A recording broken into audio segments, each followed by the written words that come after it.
Hey everyone, it's Susan Pierce Thompson and welcome to the weekly vlog. Good to be here with you this week. I want to address a question that was sent in by a woman named Laura. She says, "Good morning, Susan. I'm so thrilled that I've found Brightline eating and I'm finally getting thin, happy, and free. My question is about my teenage daughters. I posted this in the Bright Lifers Facebook group and I received some great feedback and also some conflicted advice. So I think this would be a great topic. I see my teen daughters eating like I used to eat, emotionally and mindlessly. They're both already overweight, and a new doctor addressed it with them both in a very negative and hurtful way.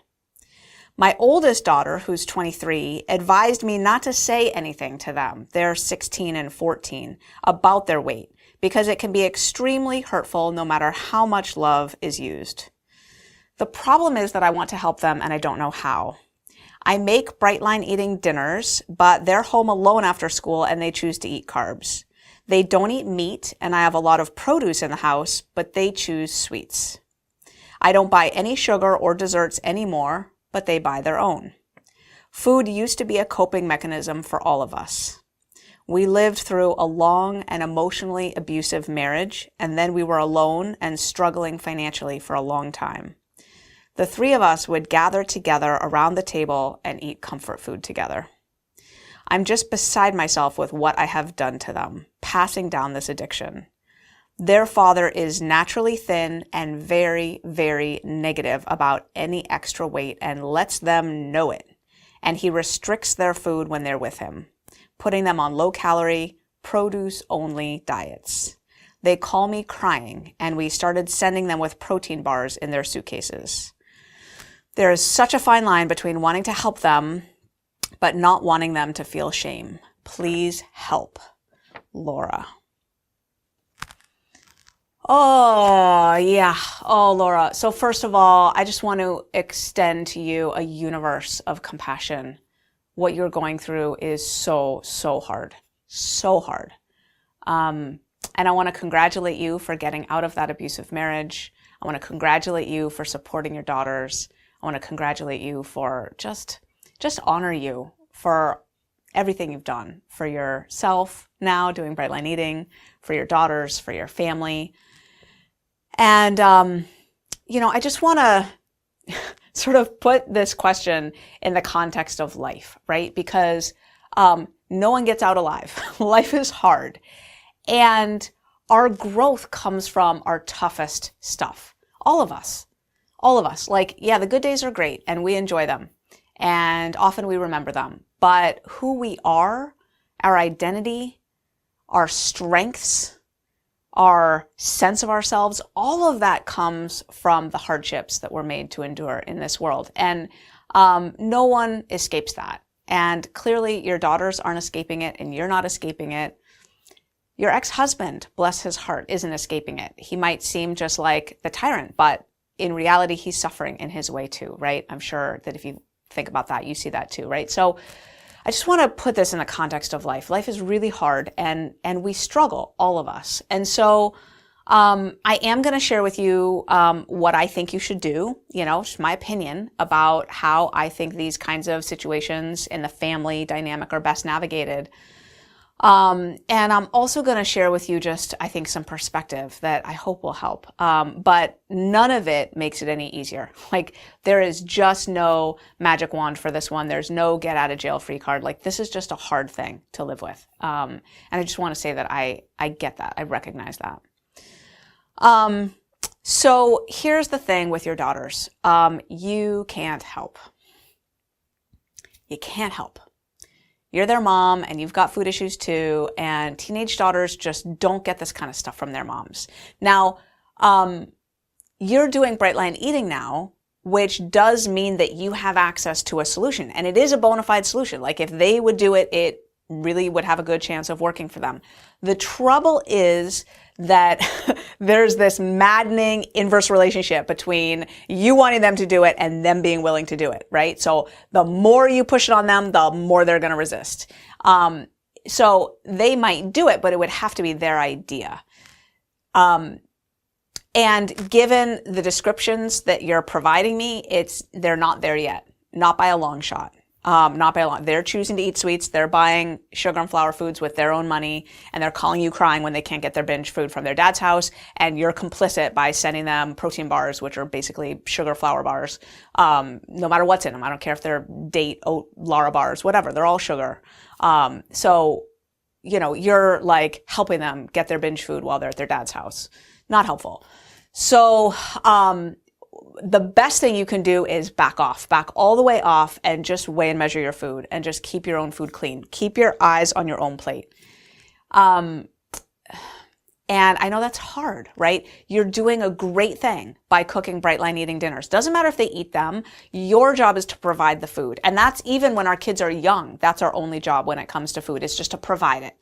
To provide a wide variety of really good food at regular meal times, to sit down and eat it ourselves, and to invite them to sit and eat. And then it's their job whether and how much they eat from what's provided. Nobody ever develops good feeding habits by being force-fed. Just doesn't. Like, nobody grew to like vegetables because they were forced to eat vegetables as a kid. Nobody grew to like any food because they were forced to take no thank you bites or one bite or try it. Or people do not, there's good research on this. People don't grow to like food because it's forced on them. So they grow to like food because people they like and admire are eating it. That's how they grow to like food. So all you got to do is be someone that they want to emulate, and sit down and eat your meals every night. And, it might be a long, long, long journey, Laura. It might be a long journey. It might never happen. But at some point, if you're happy, thin, and free, and you're eating your meals and they get into enough pain, they might say, wow, mom seems to have had a solution here for a long time. Maybe I want to check it out. It has happened. I've seen it happen, that mothers and daughters can sort of do this lifestyle together. But here's the rule of thumb. If they ever come around and get curious about what you're doing, the temptation is going to be like, oh, great, here's what you do, blah, blah, blah, blah. And then you're putting more into their recovery than they are. So here's the ratio you need to keep in mind. You want them to be putting out more energy toward their Brightline eating program if they ever decide to do it than you are. So even if you're going to help a little bit, you have to stay 2 steps behind them. So you need to see them take 5 steps toward their recovery before you throw in 3 steps to help. Okay. And if you notice their recovery waning, like, oh, you're suspecting now that they're not eating their dinner anymore at home. You're suspecting that they're going to the convenience store after school. Your job then, and as hard as this is to back all the way off. Like, put on blinders, don't notice, don't care, or pretend like you don't care, and just sit down and eat your dinner alone. Like, keep your eyes on your own plate. Keep your eyes on your own plate. Keep your eyes on your own plate. Now, that is not easy. So what you need support for codependency. For every good addict, there's an equal and opposite codependent. Oh, it's awful. So it's very hard to live with someone who's struggling with an addiction. And your daughters are, whether they get that or not. And addiction, I believe, is a self-diagnosed disease. So I'm not going to diagnose them as food addicts.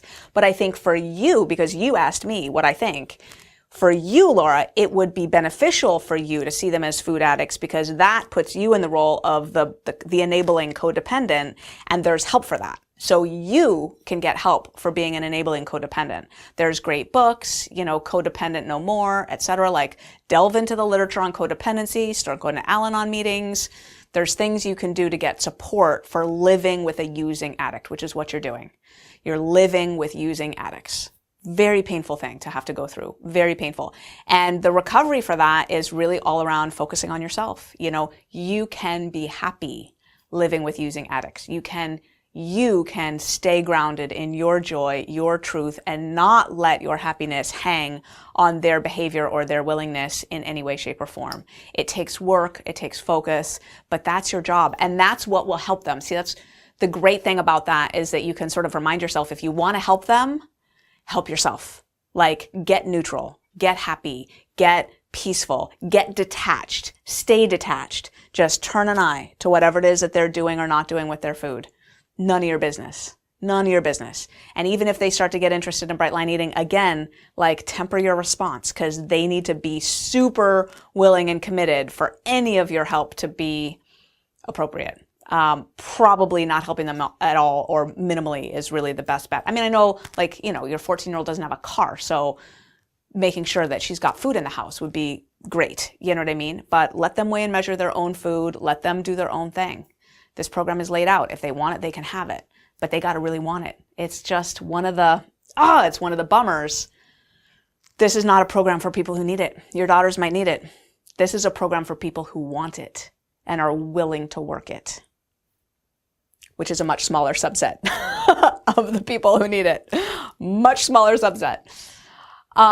Okay, so that's what I think you should do. That's I think you should back off and get help for yourself. Now, the bigger picture here is I heard, and I'm very compassionate about this, but I heard a lot of self-blame in what you wrote. I heard that you feel like you did this to them. And it may be true that you carried genes for addiction, that they're now the, you know, recipients of. You didn't do that to them, right? Like you couldn't help that. That wasn't a malicious harming of you toward them. That's just kind of the way the dice roll, right? And I invite you to have a lot of compassion for yourself around that marriage. You know, you were doing the best you could with what you had at the time. And you did rally and you did get out. And they were scarred. And so were you. And so was he. So what I want to offer to you all about all that is just, you know, the framing of self-compassion, just being kind to yourself, and the understanding that no kids get out of childhood unscarred. I mean, there's better and worse scars, deeper and, you know, shallower wounds, but like childhood is traumatic. It just is for all of us. And more importantly, addiction, and food addiction in particular, that's my story, as you know, is an amazing vehicle for self-growth and self-discovery. So that if they've got what you've got and what I've got, if they've got this food addiction thing, which they probably do, if they've got it, I want to invite you to not see it as a death sentence, as like a massive travesty. It's a hard thing, for sure. It's one of the hardest. But it's one of the beautiful hardships that goes along with a path of recovery that leaves the person better off than they were before they contracted the illness or the disease in the first place. Like, the recovery from food addiction is so miraculous. It's so deep. It's so progressive. It's so wonderful. It's so growth producing and illuminating that it's kind of worth getting it. You know, like I always say, for example, I'm a big fan of Alcoholics Anonymous, and I always say, like, I wish for people, I hope that people identify as alcoholics. Like, I hope they drink enough that they can go, whoa, I think I'm an alcoholic. Because then it's like, booyah, you qualify for AA. And AA is one of the best things ever, right? So if they end up being food addicts, what's great about that is that they qualify for this path that we're on, this Brightline eating path, or if they want to go to a 12-step food program, whatever they choose. The beauty is that there's so much growth that can come from that. Like, that's an awesome path. We have to eat every day, and we have to watch our relationship with food. And it calls us to take care of ourselves in a way that hardly anything else does on a daily basis. You know, it'll lead them to, you know, discovering meditation and self-analysis and plugging into a community. And I mean, there's just a lot of good that can come from that. So, you know, and if you keep your eyes on your own plate, you stay true to your Brightline eating program, and you really become an embodiment of living happy, thin, free, peaceful, neutral, detached, not freaked out, not pushy, right? Around them. If you radiate that, then forever, never, never, never, never, they'll know where to go for the solution, right? So it's not like they're showing signs of developing food addiction in an environment where they're likely to die without ever knowing what to do about that.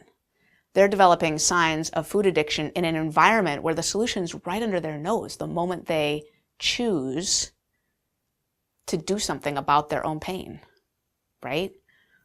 The trouble is you get no say in when or whether that happens. And that's the bummer. So I don't know if that's what you wanted to hear or not, but that's what I got on that topic. Laura, I just want to say again how much love and compassion I have for your situation. It's a really, really hard one. It's a really, really hard one. And I want you to be really good to yourself. And yeah, the solution is just to put your food on the scale.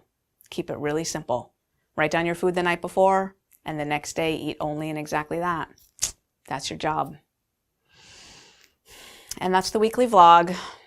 And we're sort of running short on vlog submissions recently. So if you want to send me a topic that you'd like me to address, go to support.brightlineeating.com and there's something to click for like vlog topic suggestions. Yeah, send me your thoughts. I'd be curious.